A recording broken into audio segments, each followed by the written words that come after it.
Hello, and welcome to another episode of Come with the Light and Reveal, where every Wednesday we talk about one of the beautiful stained glass windows here at NoHo First. And today, I have two windows for you, two very important windows. These are the windows of our founders. We begin with Francis Asbury, who was the founder of American Methodism. Asbury joined John Wesley's Methodist movement as a young man, and at age 16, he was preaching in England. Wesley sent Asbury to America in 1771.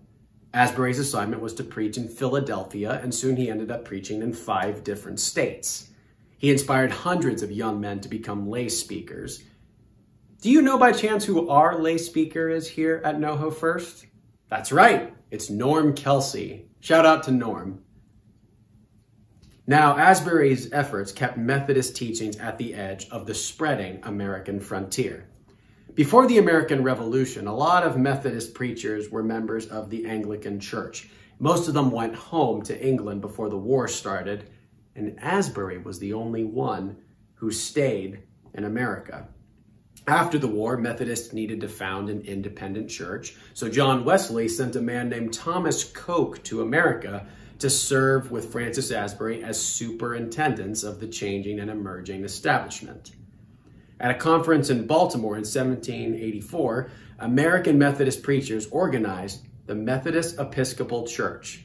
The new church then voted to name Francis Asbury and Thomas Coke as the first Methodist bishops. However, there was no existing bishop to ordain a new one, so instead, the two men took turns ordaining each other. Asbury accepted the title first and became the first bishop of the Methodist Episcopal Church here in America. Now, I want you to turn your attention to that other window because we're going to talk about a name that sounds very familiar, John Wesley.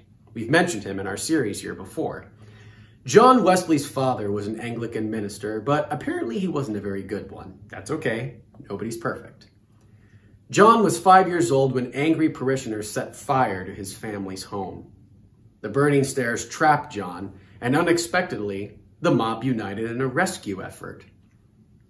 Men stood on each other's shoulders, forming a human ladder to the window where he stood. They reached the boy and they handed him down to safety. And his mother, Susanna, if you remember from a few episodes ago, embraced him and said that he was a brand plucked from the burning flame and meant for better things. Susanna had started teaching John to read when he was 5 years old. Before he left to attend Oxford, she taught him Latin and she taught him Greek. She had done her best to prepare him for a life in the ministry. In 1728, John Wesley was ordained as an Anglican minister. However, there was one problem. John didn't feel any emotional attachment or inspiration. He coped with this by being disciplined and orderly in his religious practice.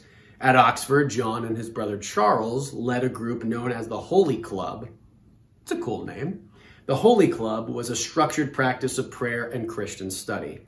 Other students called them Methodists, and the name stuck. John received 2 church appointments. At his first church in rural England, no one ever came to hear him preach. Ugh. His second appointment was to America.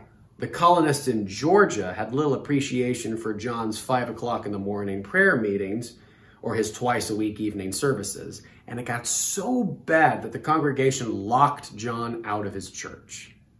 Deprived of a pulpit, John, who was only 5 feet tall, climbed on a tombstone and preached to them anyway. John Wesley never received another church appointment. Instead, after 30 years of dedication, he attended a small service where his heart felt strangely warmed. John Wesley became an ardent evangelist, taking his message of salvation by faith into the countryside. He preached to mill workers at the end of their 14-hour workdays. He spoke by torchlight to miners who toiled in the dark before sunrise until after dark, and standing on the back of a wagon or the top of a barrel, he inspired thousands with his persistence, his zeal, and his dedication. Many who heard John Wesley became preachers here in America.